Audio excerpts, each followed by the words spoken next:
And as I was mentioning, dental health isn't just important for us humans, but for our pets too. Dr. Rob with Big Sky Pet Center is here to tell us all about that. And Dr. Rob, what's something you occasionally see when it comes to our pets' teeth?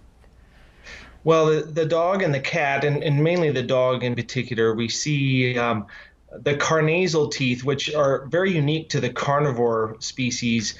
They're teeth that actually go side by side and allow the animal to lop off pieces of meat and swallow them. They don't do a lot of chewing per se, they just Hmm. lop that off. And those teeth, unfortunately, become fractured very often, especially in our domesticated dogs. And then we'll see that the pulp is exposed and infection can set in. And that can sometimes lead to a very bad abscess. And as you can see on some of our photos, that will show up as a lump on the side of the face just below the eye. And it's very tender, very sore.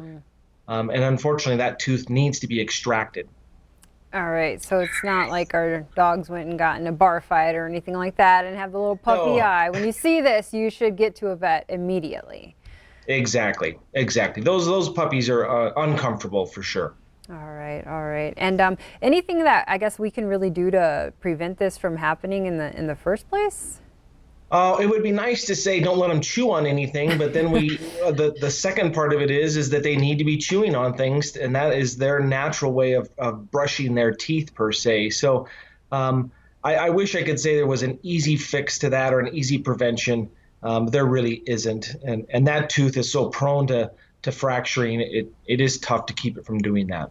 All right, so we'll keep an eye on those teeth for our dogs. And before we wrap up this morning, I just want to check in with you with the really cold weather, really quick here. How long should we let our dogs out for a bathroom break? Because this is a big debate between my husband and me right now.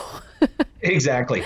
Well, I wish I had a real definitive answer on that. I always look like this morning I had my dogs out and watching them walk around. It didn't take very long, maybe only 60 seconds for them to start picking up their paws and Aw. acting uncomfortable. So Ugh. I kind of, every one of us has probably a little bit more tolerance for the cold or the heat and that type of thing.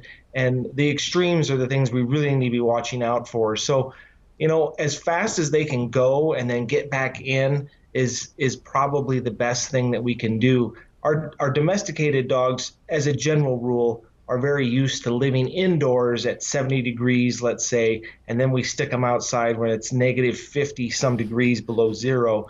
That is quite a change. All right, so let them do their duty and bring them right back in. Get Got it. back, get back in. All right, Dr. Rob, thank you so much for your time and your thoughts and everything this morning. We appreciate it, and we'll see you next time. Thank you. All right, we'll be back after this break.